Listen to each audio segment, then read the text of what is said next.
Good morning everyone. आज फिर से मैं लेके आ रही हूँ आपके सामने उड़ान प्रोजेक्ट, जिसमें हम करने जाएंगे चारों subjects Hindi, English, math, EVS, चारों से रिलेटेड वर्कशीट होंगी और चारों के हम सॉल्यूशन करेंगे। ठीक है, लेकिन उससे पहले आपको क्या करना है, मेरे चैनल को सब्सक्राइब करना है। फटाफट से नीचे दिए सब्सक्राइब बटन को प्रेस कीजिए और बेल आइकन को दबाइए ताकि आपको नेक्स्ट वीडियो का जो है नोटिफिकेशन बहुत जल्दी से जल्दी मिल जाए। ठीक है, तो स्टार्ट करें। चलिए, ये है सबसे पहले इंग्लिश की वर्कशीट 10 पे हम पहुंच चुके हैं। उससे पहले की 9 वर्कशीट जो है कंप्लीट हो चुकी हैं और उन सब के जो है वीडियो मैंने यूट्यूब पे डाले हुए मेरे चैनल पे अवेलेबल हैं और आप वहां से उनको देख सकते हैं और अपनी कॉपी में उनको सॉल्व कर सकते हैं। क्योंकि बुक तो आपके पास है नहीं इससे रिलेटेड, तो बेटर यही है कि आप ऑनलाइन जो है यहाँ से वीडियो को देख करके उनका सॉल्यूशन अपनी कॉपी में लिख लीजिए। ठीक है, अब आज की वर्कशीट देखते हैं। यहाँ पर है right 5 to 6 sentences about the picture with the help of the words given below. यहाँ आपको एक पिक्चर दिखाई दे रही है। किस चीज़ की पिक्चर है? ये गार्डन मुझे दिखाई दे रहा है, पार्क है, गार्डन, जो भी आपके दिमाग में आ रहा है बेस्ट वही है। उसके नीचे जो है कुछ वर्ड्स लिखे हुए हैं, ये इसी से रिलेटेड है, इस पिक्चर से रिलेटेड ही हैं। इसमें क्या है, आपको सेंटेंसेस बनाने हैं जिनमें आपको ये वर्ड्स जो है वो यूज़ करने हैं। ठीक है, सेंटेंस जो है 5-6 सेंटेंस जो है आपको बनाने हैं। तो आपकी हेल्प के लिए मैंने कुछ सेंटेंसेस यहाँ पर बना दिए हैं, वो देखते हैं। देखिए, फर्स्ट सेंटेंस है this is a beautiful picture of a garden. Second है there are 3 trees in this picture. अब मुझे यहाँ पर 3 जो है वो पेड़ दिखाई दे रहे हैं। ट्री मतलब पेड़ होते हैं। तो इस पिक्चर के अंदर, इस गार्डन में आपको कितने दिख रहे हैं? 3 जो है ट्री दिखाई दे रहे हैं। There are many beautiful flowers. Third line मैंने ये लिखी है, बहुत सारे आपको फ्लावर्स दिखाई दे रहे होंगे। ऊपर जो हेल्प के लिए जो वर्ड्स दिए हुए मैं उन्हीं का यूज़ कर रही हूँ। ठीक है, नेक्स्ट है देयर इज़ ग्रीन ग्रास। अब घास तो सबको पता है कैसी होती है, हरे रंग की होती है, तो मैंने वही लिखा है।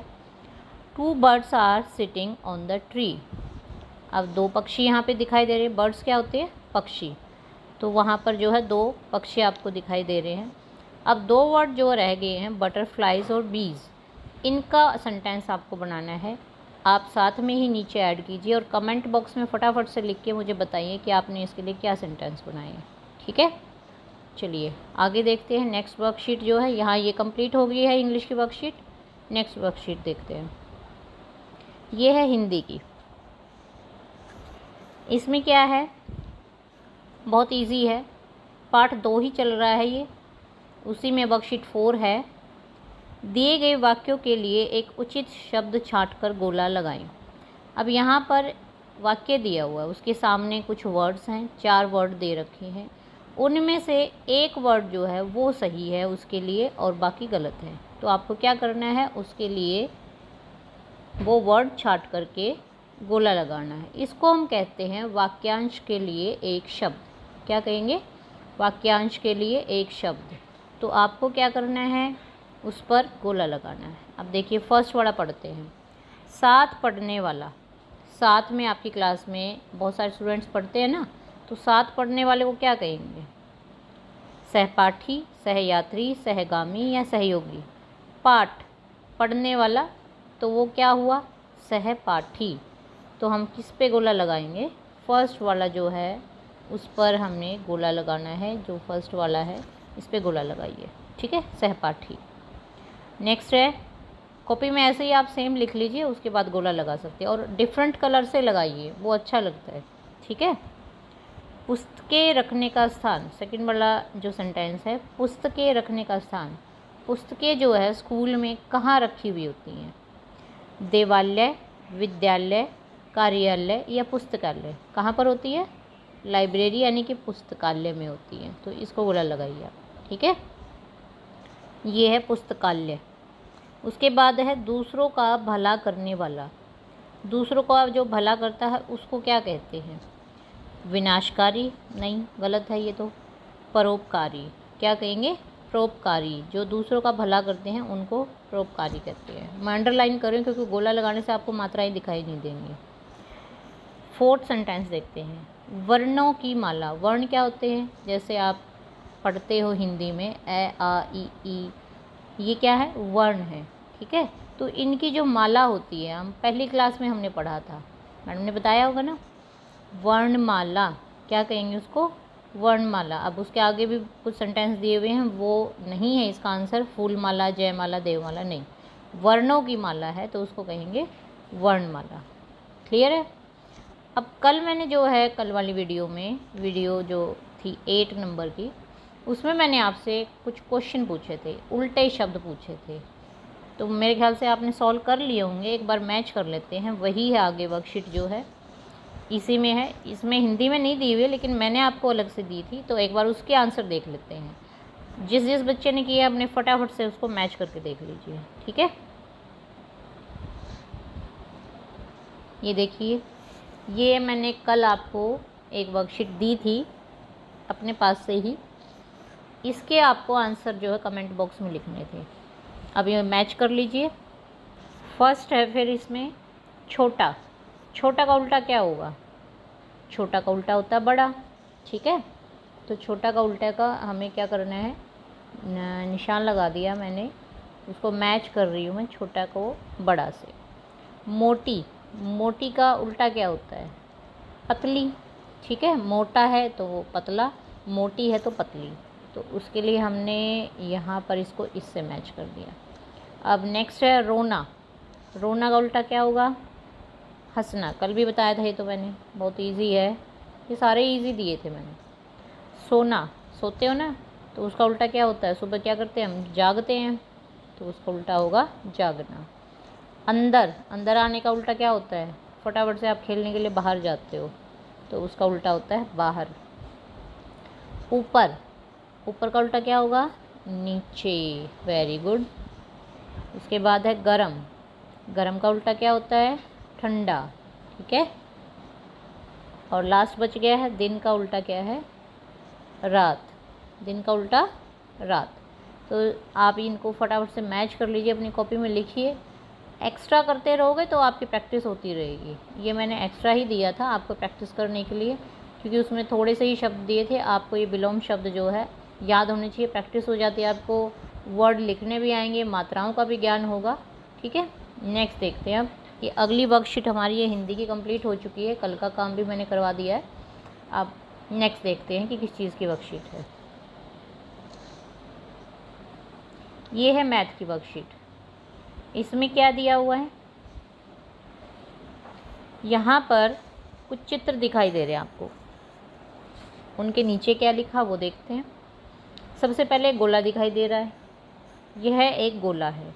उसके बाद गोले का क्या कर दिया है? 2 भाग बना दिए हैं और उसमें से एक भाग को रंग दिया, ठीक है। 2 भाग में से एक भाग को रंग दिया।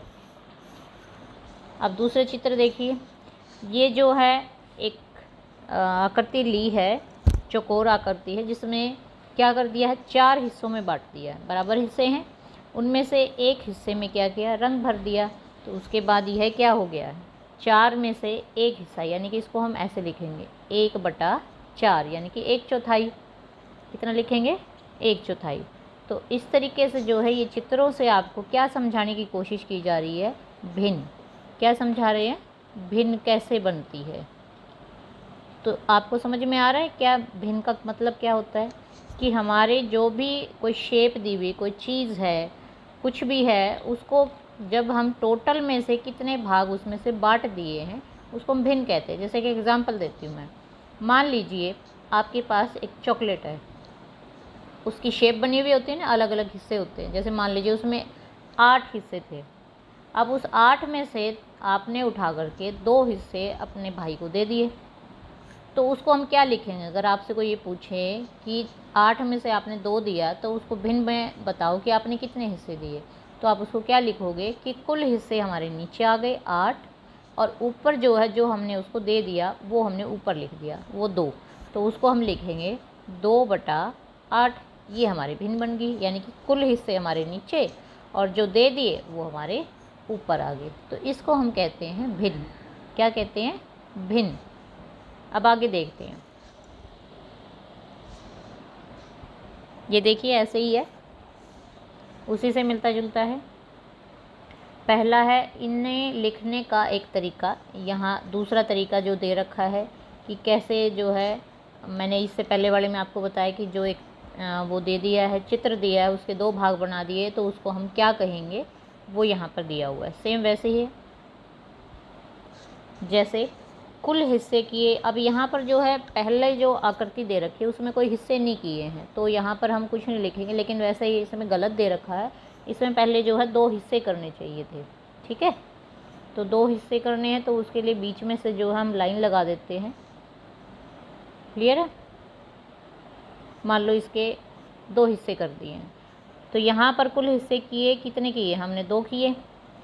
2 में से रंग भरा, कितने हिस्से में? एक में रंग भर दिया। एक ऐसे ही है, तो 2 में से 2 हिस्सों में से एक में रंग भर दिया। तो वो जो रंग भरा हुआ हिस्सा है वो कितना हो गया? 2 में से 1 में भरा, तो उसको हमने लिख दिया 1/2, और इसको हम कहते हैं आधा। कितना कहते हैं? आधा। ठीक है, तो ये 1/2 का मतलब क्या होता है? आधा होना, यानी कि 2 हिस्से से 2 में से 1 जो है वो अलग कर दिया, रंग भर दिया, जो भी है उसको किसी को दे दिया, तो उसको हम 1/2 यानी कि आधा बोलते हैं। ठीक है, अब अगला देखिए, यहाँ पर हमने कितने हिस्से किए? इससे पहले भी मैंने बताया था 4 हिस्से। 4 में से कितना में रंग भर दिया? 1 में भर दिया।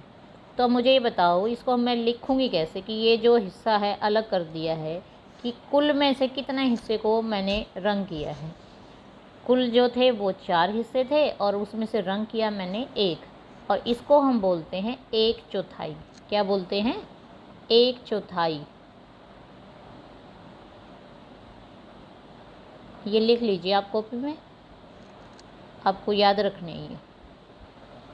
ठीक है, ऊपर वाला क्या है? 1/2 का मतलब होता है आधा। 1/4 का मतलब होता है 4 में से 1 हिस्सा, यानी कि 1/4। ठीक है, आगे क्वेश्चन देखते हैं। अब यहाँ पर जो है कितने हैं हिस्से? कितने हैं? कुल 3 हिस्से हैं, नीचे 3 लिखोगे, और रंग कितनों में भरा हुआ? 1 में, तो ये 1/3 हो गया। तो 1/3 को हम बोलते हैं 1/3। क्या कहेंगे? 1/3। क्लियर है? उसके बाद यहाँ पर देखिए, इसमें भी आपसे यही पूछा हुआ है, कुल हिस्से कितने हैं? देखो 1 2 3 4, कुल हिस्से 4 हैं, तो उसको हम नीचे लिख दिया। और रंग कितनों में भरा हुआ है? ये देखो, इनमें 2 में भरा हुआ है, तो 2 हो गया। तो ये कितनी, क्या भिन्न बन गई हमारी? 2/4। क्या बन गई? 2/4। ठीक है, उसके बाद 4th वाला देखो, यहाँ पर जो है अगर मैं इस लाइन को ऐसे पूरी कर दूँ तो हिस्से तो वही हैं 4। कितने हैं? 4 हिस्से हैं, लेकिन यहाँ पर जो रंग भरा हुआ है इन 3 हिस्सों में भरा हुआ है, तो इसको यहाँ पर लिख देंगे 3/4। कितना लिखेंगे? 3/4। अब देखो इसमें और यहाँ पर जो हमने ये वाला जो किया था, ठीक है, इन दोनों में क्या बराबर है कि ये भी आधा है, यानी कि 4 का आधा कितना हुआ? 2, और 2 का आधा कितना हुआ? 1। तो ये भी आधा है, और ये भी जो है 2/4 भी आधा ही होता है। तो इसको अगर हम छोटा बनाते हैं इस भिन्न को, तो वो भी 1/2 ही आएगी। और जो ये हमने 3/4 लिखा है, इसको लिखते हैं 3/4। जैसे मैंने 1/4 लिखा था, वैसे ही यहाँ पर 3/4 होता है। 3/4 क्या भिन्न बन गई? 3/4। थोड़ा मिक्स हो रहा है, लेकिन क्लियर होगा आपको धीरे धीरे जब आप देखोगे, तो साथ के साथ उतार लेना, क्योंकि बाद में उतारोगे तो आपके लिए प्रॉब्लम रहेगी। वीडियो को फिर से बैक कर लो थोड़ा सा, और पॉज करके इसको, और फिर से आप इसको उतार सकते हो। तो ये भिन्न जो है उसका समझ में आ गया होगा कि भिन्न क्या चीज़ होती है, और हम उसका इस्तेमाल कैसे करते हैं, और किस तरह से वो लिखी जाती है। क्लियर होगा यहाँ तक? अब आगे देखते हैं। नेक्स्ट जो है वर्कशीट किस चीज़ की है? ये है हमारी परिवेश अध्ययन का तीसरे पार्ट की जो है शुरुआत हो रही। कल जो है 2nd लेसन कंप्लीट हो गया था खेलों के बारे में। बहुत सारे हमने वर्कशीट की, उसमें बड़ी अच्छी वर्कशीट दी हुई थी इंडोर आउटडोर गेम्स के बारे में। और भी जिसने नहीं की है पिछली वीडियो देखिए, और वहाँ से जो है उनका सॉल्यूशन आप लिख सकते हैं अपनी कॉपी में। ठीक है, अब आज की देखते हैं कि यहाँ पर क्या पूछा गया आपसे। पाठ का नाम है शिक्षा का पहला पाठ स्वच्छता। ये तो पता ही होगा आपको कि हमारी सबसे पहली जिम्मेदारी क्या होती है, स्वच्छ रखना। और सबसे ज़रूरी ये होता है कि हम खुद को भी स्वच्छ रखें और आसपास में जो एनवायरनमेंट है उसको भी स्वच्छ रखें। तो यहाँ पर आपसे आपकी अपनी पर्सनल हाइजीन के बारे में कहा गया है, उसी से रिलेटेड जो है प्रश्न पूछा गया है कि अब आप अपने आप को कैसे स्वच्छ रख सकते हो। यहाँ पर चित्र दिया हुआ है, ये देखिए। चित्र में क्या है, आपसे पूछा गया है कि स्वच्छता से संबंधित अच्छी आदतों को पहचानो और लिखो और ये बताओ कि ये क्यों ज़रूरी है।